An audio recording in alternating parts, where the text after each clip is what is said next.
feed technology. So we already know that the fish has different nutritional requirements, that the diet is important for the microbiota, but the pellets that we make, they are extremely important for the fish as well. It should, yeah. So yeah, so it's just a little bit of history is that until the end of 80s, for the salmon industry, dry feed was what was put it together through to pellets. They were mixed, grounded, and using steam to make pellets. However, there was a lot of problems although this works fine for low fat content, it was a huge problem since that salmon requires high inclusion of fat, and these dry ingredients with steam, they were not able to absorb enough fat for salmon because they needed more energy. So until the time that they actually start, so what they are doing in the beginning, they were using this, they call it this jelly feed, that there was ground fatty fish with some flour and gelatinized starch, and they made this soft feed. But they were really poor, technically speaking. They were really poor, and they will accumulate under the cages. That was not good for the environment, for the fish as well, because they were an aerobic environment and there was a lot of production of toxic gases. So what they end up to realize is that extrusion was the solution for several reasons, because the pellet was stable for longer and also was able, through vacuum coating, to have a high inclusion percentage of fat. So if we see the salmon feed versus farm animal feed, this dry pellet by steam, you can see that a lot of fat and protein on the salmon one on the top, and then you have much less fat, but some much more carbohydrates on this diet. But why or which factors we need to consider when we are designing the diet? We need to concern about the fish species that we are talking with. We also should care the stage where they are, if they're larvae or smolt, the size of it, of course, because if the pellets are bigger than the mouth, then fish will not be able to eat. We should have targets to fulfill related with growth or with feed conversion ratio. The water temperature is also really important. The system that we are working with, if it's an open closed RAS, also is not written here, but also the salinity of the water, in the way that high salinity requires more dense pellets, otherwise they will just float. I'll talk a little bit more later. And also some health related issues or stressors, that it's important to know how to produce that feed and what to include in that feed. While we process the feed, while we produce this feed, it's really important to see the particle size, not the pellet size, but the particle size as well. We want to prevent spoilage. We want the pellets to be attractive for the fish. We want to increase digestibility. And when I'm talking to my students, I always say that you can give a steak, but if you give a cooked steak, you get much more nutrients from that.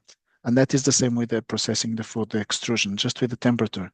Just by heating the feed, cooking the feed, then you have a higher digestibility, for simple reasons that nutrients are more available. We also want to make sure that there is a higher surface area from chemical and enzymatic reactions. This is why I mentioned the particle size and not just the pellet size.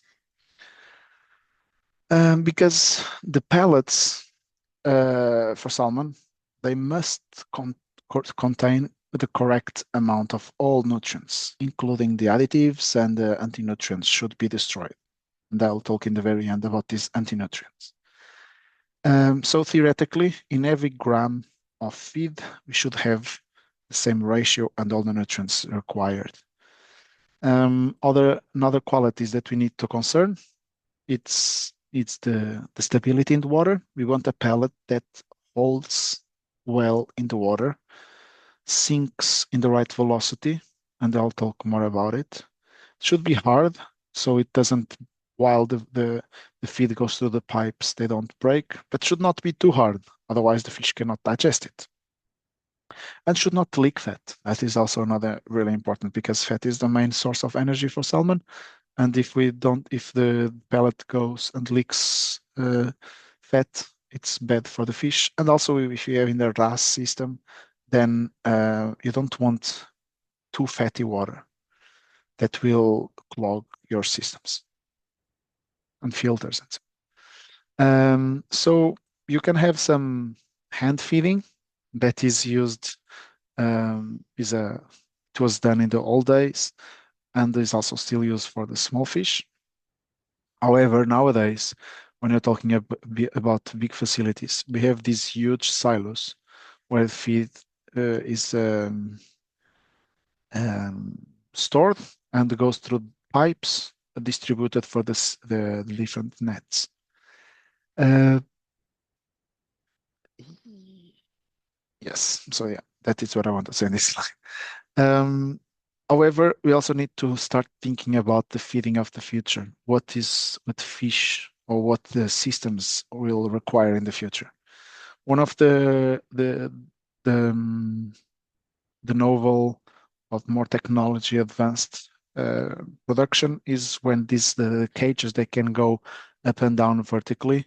Um, in the they can go deep or come to the surface, and when they are deep, you cannot just feed from the surface. So actually, most likely we'll start using more and more underwater feeding.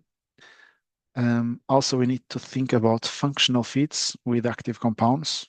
For example, have oral vaccines or probiotics.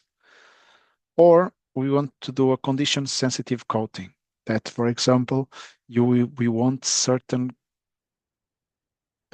compounds to be released at a certain pH or a certain temperature. That could be in the way to deliver really sensitive compounds that to pass the intestine, to pass the stomach and just be released in the intestine, for example. So there is two main difference of what we do in our faculty or in our work in small scale research. We can have some cold pelleting or extrusion. I will start with cold pelleting. And so this is just some examples that, for example, we are producing here two different diets. These are really small amounts. So these were even a smaller experiment. All of the ingredients were here.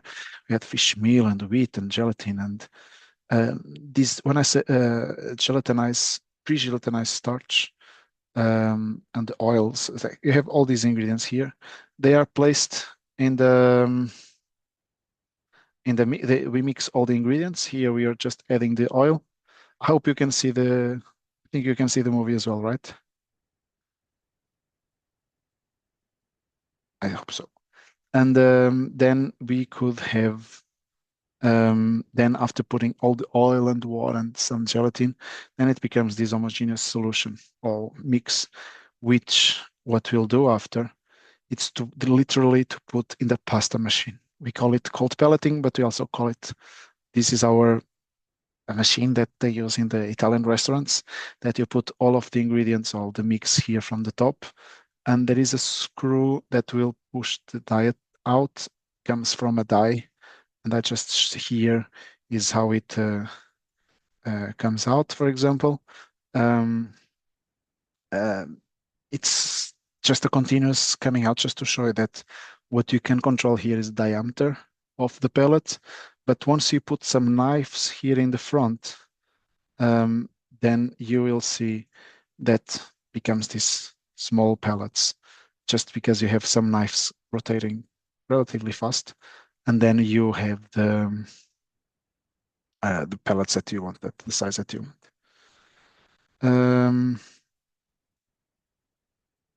Yeah, and then we have. Yeah, and then once you have that pellets, you need to dry them. That is just a machine, hot air going inside. The pellets are standing here in the grid. The air goes up. Here we have another fan that pulls the air. So there is always this continuously hot air going, and that is the simplest way of making pellets for a small experiment. Another way to make pellets is through extrusion, and this is at small scale. When I say small scale, because this is actually this what you see here, it's the small extrusion, the small screw where our diet goes. And I will show what the advantage of these are. Well, I will elaborate a little bit more, but is that we have lower moist, we have high temperatures, and we have some high pressure to produce these diets. And the fact that you have a high pressure makes that the pellets, once they come from a high pressure environment to a low pressure, once they come outside, they expand. And I'll give you here an example. This is, yeah, here is a video. You can see that it's expanding a lot. It's a 2 millimeters die. This is over expanding on purpose.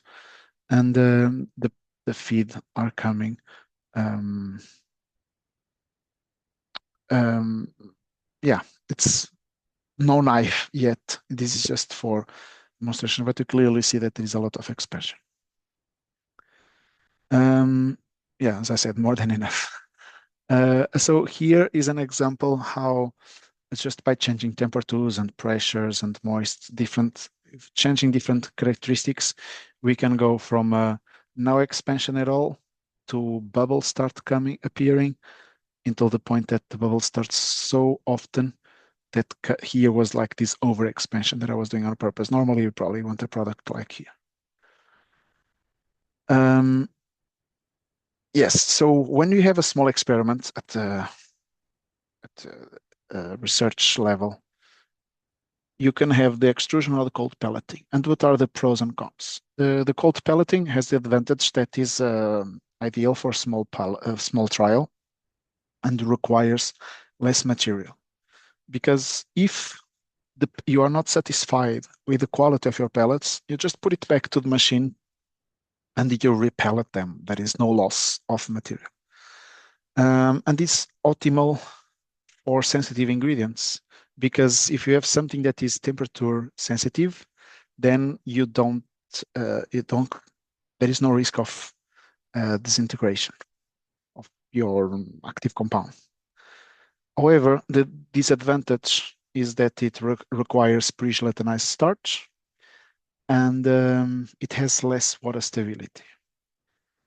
It's not used for fish industry. So sometimes when you have a product with a paper that you work with cold pelleting, that is normally a complaint that we get. And there is more chances to spoil because there is higher water contain, and the you don't destroy the bacteria, don't inactivate the bacteria.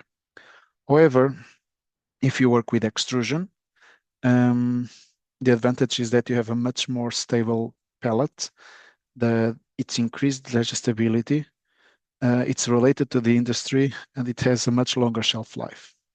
However, it requires a much larger amount of ingredients because you are not able to reuse the pellets.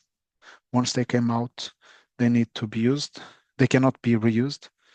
And there is a lot of high temperatures and pressure, so some ingredients can be sensitive to that. And of course, there is much more technical. It needs much more experience to work with the extrude. But then overall, what makes a good pellet? So one of the things, it's um, the pellet must have well-controlled floating or sinking properties. Then the pellet should be durable, that can handles the transportation, for example. It should be attractive for the fish, both in size and also in taste. Should have a proper fat absorption, and of course fulfill the nutritional requirements and support health. And I'll try to go through all of these parameters one by one. The first one is the sinking velocity. So um, different species, they have different requirements. And in this case, for example, in one side you have the shrimp that they want pellets that they sink fast. It's okay if they go to the bottom. On the other extreme, you have catfish. You want pellets that float. Those two examples are easy. Either you have a pellets expansion a lot and they float, or you have pellets that they don't need to expand and they just sink, and then is for the that it's easy to do. The problem is the in between. So if you want, like for example, salmon, if you want a slow sinking pellet, so you need to be careful how much these pellets expand, because if they expand too much, they float and the fish don't eat it. And then, of course, salmon makes the things even more difficult because it depends on the seawater or freshwater. So they have different densities. So we need to pay attention which diet we are working with, if it's for freshwater or seawater. Then, while we are making the feed, not just the properties, but you need to think about the the the, the diameter. And the die, this is the die is the what is in the end of the extruder. It can have not just the diameter of the pellets, but how many holes it has in the die. Because if you have if you want to make uh, a pellet of just and you have a die with just one little hole, you need lower pressure or higher pressure. It of course depends, but what I mean is that a die with just one hole versus a die with 100 holes, and they both have the same diameter, it's completely different physics that go inside of the extruder. So that it's what I want to say is that diet composition and physical conditions that work well with a specific die will not work to a die with a different diameter or number of holes. Another thing that I want to stress about is that all the changes in conditions to make pellets, they are not 100% linear, not at all. For example, if you want to increase the moist of the pellets and as much more water you put more, in theory, let's say in this side, as much more water you put, more dense you think your pellets will be, because but before you reach that point, actually, you can have similar points with much less amount of water, because if you have less water, there is no cooking enough. So you need to have the ideal point that even though you have more water, there is more cooking, more steam, more bubbles, and then it has a lower density. But what I want to say is that not the change of the effect in this case is moist, is not linear all the time. It can be as a curve. Here is an example of our mini extruder that you have here. And this is just to show, no, I wanted to pause, but it's not possible. I know. Yeah. So if you see that here is it's just providing this powder, the mix of the dry ingredients. And here is the barrel. So it's just providing the right amount of ingredient. And here, even though it's not so easy to possible to see, but it's the knives going around, cutting the little pellets.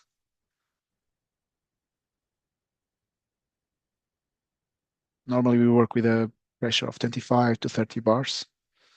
We can also control the amount of water, how much water is going. This case was 0.69 liters per hour. And here was going, wait, I want to pause it there. What I want to say, Yeah. So here we were having um, 2.1 kilo of um, of dry ingredients per hour plus the zero point 0.7 of water. So we were producing almost 3 kilos per hour. It's okay speed. It's not so fast, but it's was a small pellet, so it's relatively a lot. And what I wanted to say here is that here are the different temperatures of different zones. So from zone 2 to zone to the exit to the die. So we had the temperatures going in the peak, and then the temperatures go down in the very end.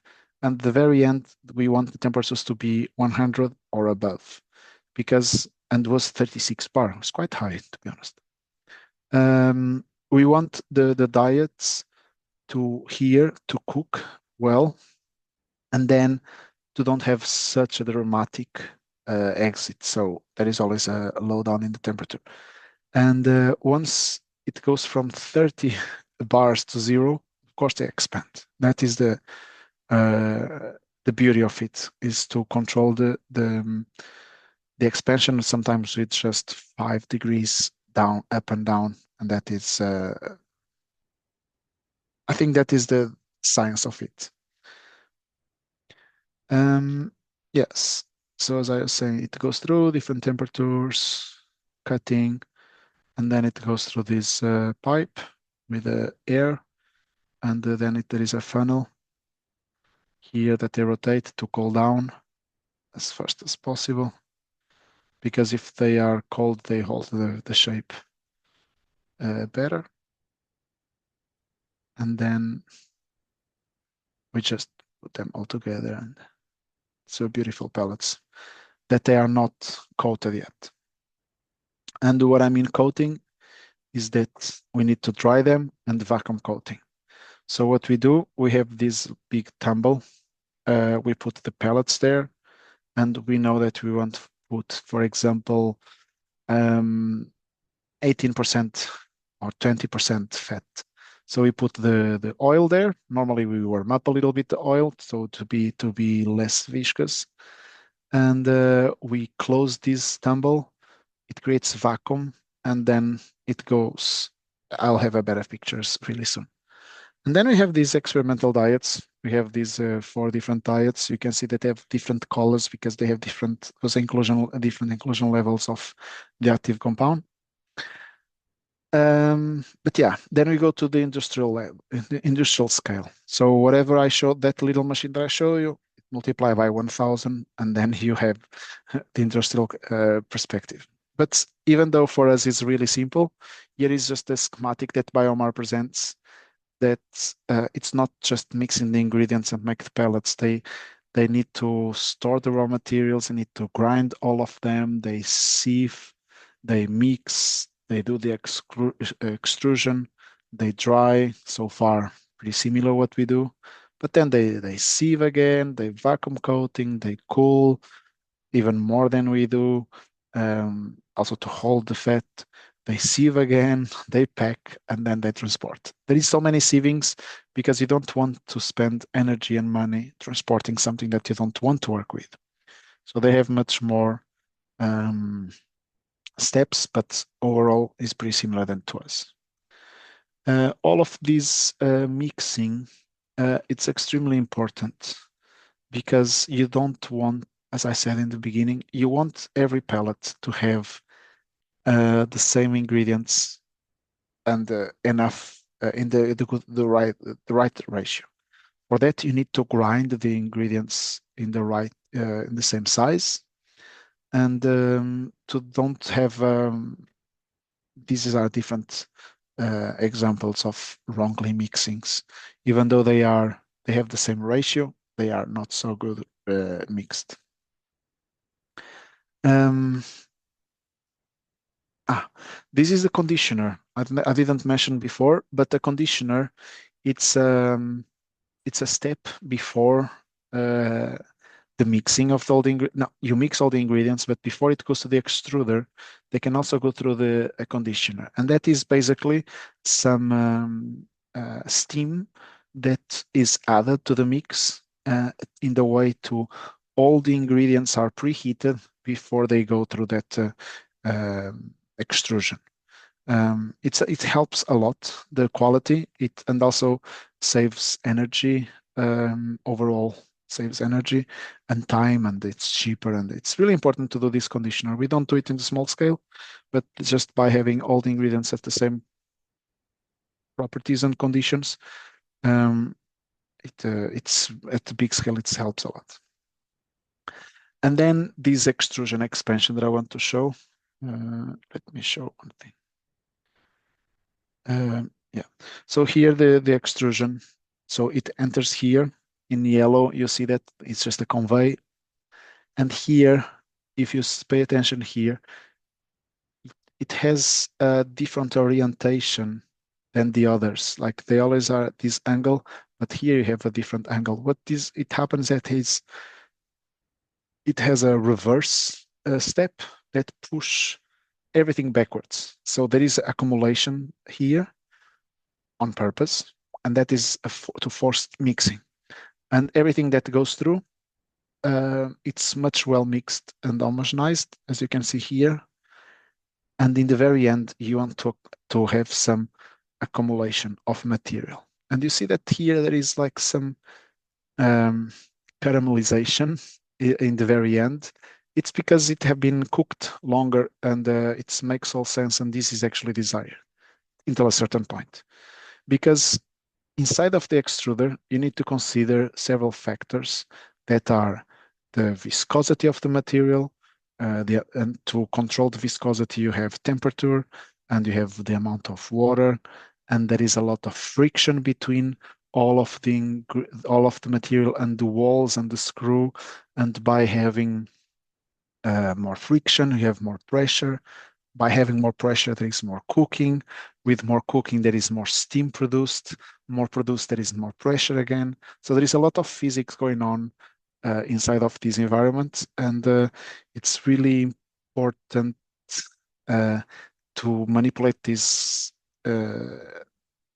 conditions slowly and one by one, not putting all the settings what you want. It's like you have a ramp that you need to accommodate the machine to the conditions. So it requires a lot of experience, a technical knowledge, and try and error as well. Because whatever works for one recipe doesn't work to the next.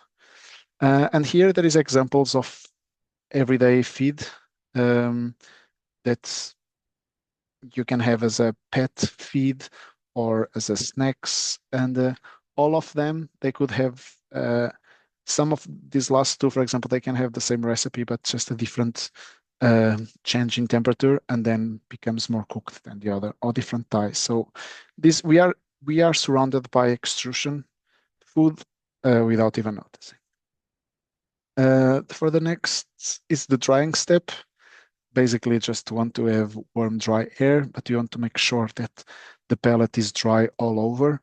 The reason is when you dry the pellet, you want to, first of all, you want to have extrusion because you want to have these holes within the pellet.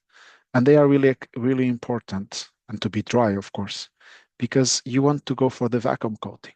And so these holes will be the ones that will be filled with oil.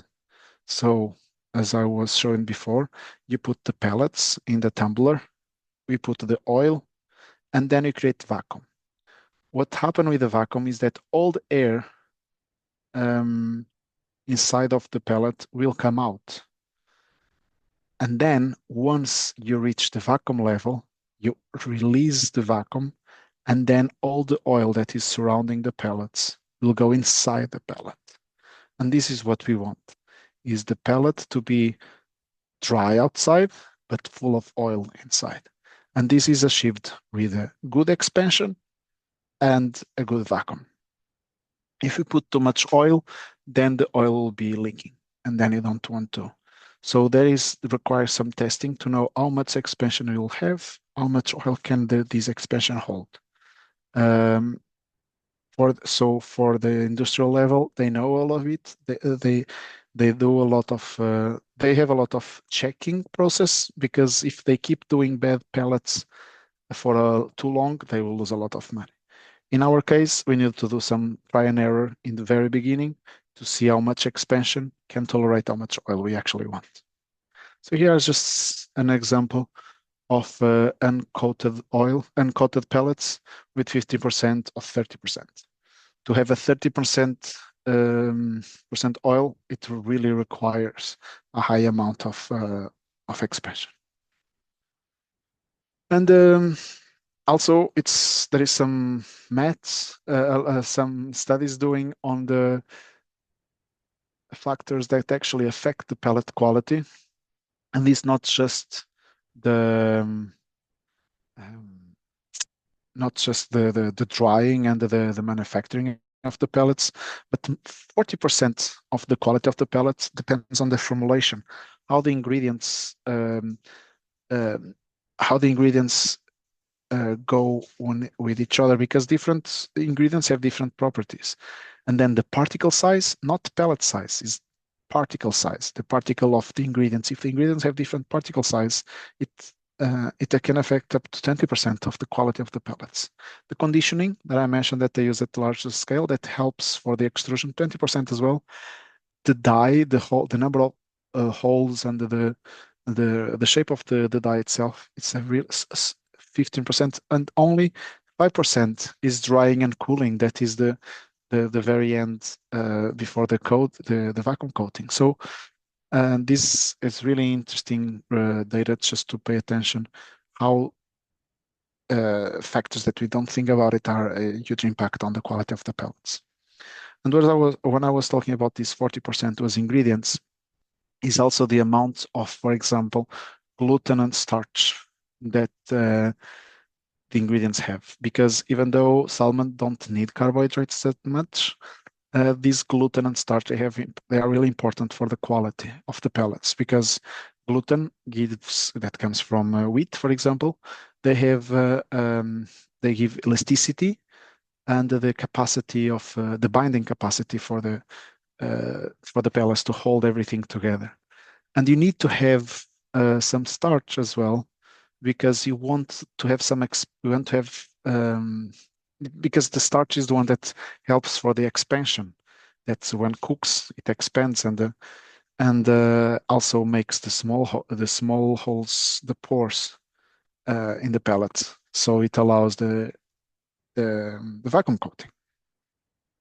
So lastly, besides the ingredients, I wanted to show a little diagram that I did just to explain how many factors they're all included. So as I said, the ingredients.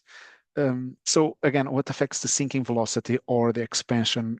All of this, because if they expand a lot, they sink slower. If they don't expand so much, they sink faster.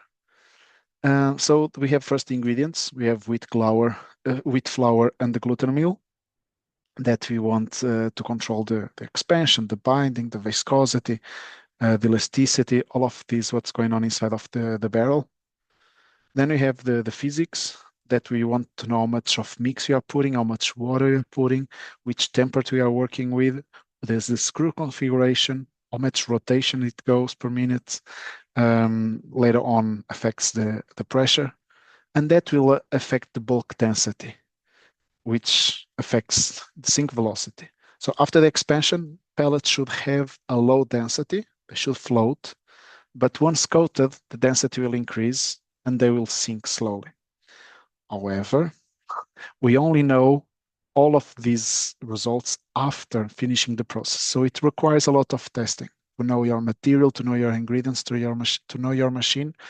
And the first time that I was doing pellets to work in the seawater, I did a bunch of different conditions. I coated them, and then I went to the fjord to place some pellets in the water to see which ones they float, which ones they were sinking. And only then I realized that I can work in that range of densities. Um, because when we are making a diet, now it comes more to the part of um, constraints. We have some limitations. we have the nutrient requirements, but must be met because I know that I need to have a certain amount of energy in the diet or digestible protein. I know that I need to have a certain amount of fatty acids, amount of amino acids, and it's as much more fat I need, more the expansion I will make, or if I have high protein, it also changes the my pellet quality. So it's really important to know the nutrient requirements that because if you don't meet the nutritional requirements, then your pellets can be beautiful and fantastic, but they don't serve the purpose. Another constraint that we have is the use of raw materials. We need some minimum of some raw materials. For example, we have a minimum of vitamins, but also some gluten because we need elasticity or and starch. And also for the companies, there is a limitation of the availability of the product because uh, you might have use your a lot of a certain ingredient that is, for example, a plant-based ingredient, but they might have a lot of anti-nutrient factors. And again, I talked in the very beginning, I promised that I'll talk about later, and it's not yet, but I'll talk soon about the anti-nutrient factors. Another characteristics are the availability of the product. If you have a recipe in the industrial level, if you have a recipe that requires 10% of this ingredient, but for some reasons is not available in the market, you need to have a plan B. You need to have a substitute. And because the fish is not waiting, if the boat arrived late because of some technical problems, you need to have an alternative. You need to keep producing feed. So the amount of raw material that you have and the availability is needs to be considered. Then feed the physical properties. So if you need to change the recipe for some reason, you know that it will affect the physical properties. I have written here the starch level might be changed, the pellet structures might change, the absorption might change, the floating characteristics might change. So it's really important to know well your ingredients so you know what will happen to the pellet later on. And then it's actually I was looking for the legislation, but yeah, you also need to think about the limitation that you have of your machines, they can handle, what you can do with them, and the legislation. You cannot just put an ingredient just because they might have some ingredients that they are not allowed. Like you have limitations about of zinc or some vitamin D because they can lead to toxicity or some health problems, not just for the fish, but to the consumer. Um, and yeah, this is mostly special product specification. So if imagine if you are selling a product that is rich in EPA and DHA, so you actually need to make the conditions different to accommodate these specific specifications. Um, because if you look at the production of feed in salmon industry for the last decades, you see that the amount of marine ingredients have been reduced a lot. It went from 65% of marine protein sources to nowadays to be even below 12. On the other hand, the vegetable proteins, they went for a 35 nowadays to much 40, but the interesting is also the amount of oils that we are using, much more vegetable oils. Carbohydrates didn't change almost anything, perhaps increase a little bit. And the other that is 0.4% nowadays is a little bit higher, but these novel ingredients that novel sources of proteins and oils that we are working a lot with it. What I wanted to say is that what we are used to work nowadays, it's really different from before and might be different in the future because it's are really dependent with the costs of raw materials. You saw that the fish oil have increased a lot. That's most likely one reason why I use less and less of fish oil and start using some oil from, for example, rapeseed oil, that the price have been increasing, but perhaps normalizing. So there is a difference in price while the corn is pretty stable. So, and the cost of salmon have been increasing a lot, and it's also in line with the fish oil and so on. But my point is, we were looking for alternative of ingredients to accommodate the the requirements.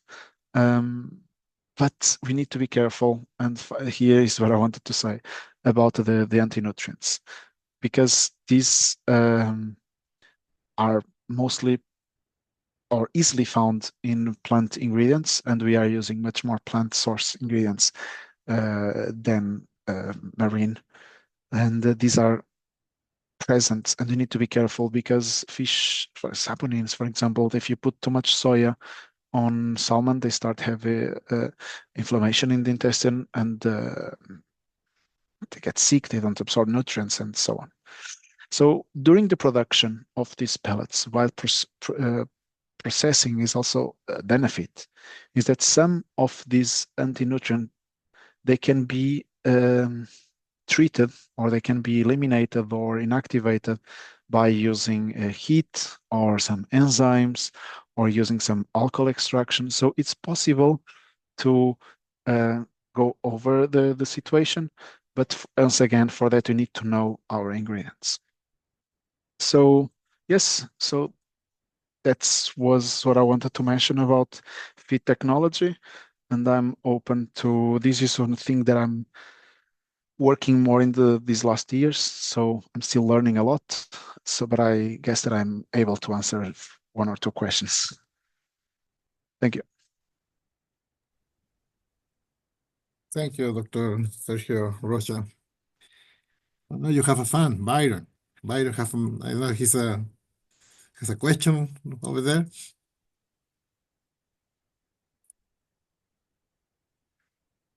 No, No, that doesn't no, look like. no question from Byron. So anyone from the audience would like to have any question for Sergio?